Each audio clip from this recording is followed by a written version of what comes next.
नमस्ते दोस्तों, मैं हूं डॉक्टर अभिषेक। आज मैं आपको ले जाने वाला हूं एक रियल वार्ड सिनेरियो में, जहां सिर्फ देखने और सुनने से डायग्नोसिस का हाफ आंसर मिल जाता है। Abdominal examination. लोग सोचते हैं बस पेट देखना है, बट सच क्या है? पेट बोलता है, बस हमें सुनना और समझना आना चाहिए। इमरजेंसी वार्ड में एक 45 साल के पेशेंट आए। कंप्लेंट, डॉक्टर साहब, पेट फूल रहा है 2 महीने से। सबसे पहले पैनिक नहीं, systematic approach. Patient supine position में, मैं फुट एंड पे खड़ा। डोर से ही देखा, एब्डोमेन डिस्टेंडेड लग रहा था। अब मैं सोच रहा हूं, फ्लैट स्कैफोइड, ये डिस्टेंडेड है। अब ध्यान से देखा, कोई सर्जिकल स्कार, कोई डायलेटेड वेन्स, कोई पिगमेंटेशन, और सडनली डिलेटेड वेन्स दिखते हैं। कपुट मेडुसे टाइप पैटर्न। अब दिमाग चलना start. Portal hypertension. Umbilicus centrally place नहीं, थोड़ा एवर्टेड लग रहा है। एसिटिस का डाउट स्ट्रांग हो गया।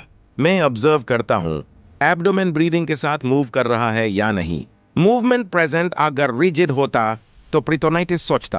क्या कोई वेव जैसी मूवमेंट दिख रही है? अगर होती तो इंटेस्टिनल ऑब्स्ट्रक्शन का डाउट यहां नहीं थी। याद रखो, पैल्पेशन से पहले auscultation.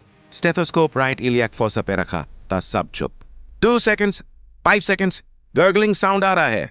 Bowel sounds present. Agar absent हो, paralytic ilia सोचता। अगर हाइपरएक्टिव होते, ऑब्स्ट्रक्शन सोचता। अब मैं नॉर्ता के ऊपर सुनता हूं, कोई abnormal whooshing साउंड नहीं।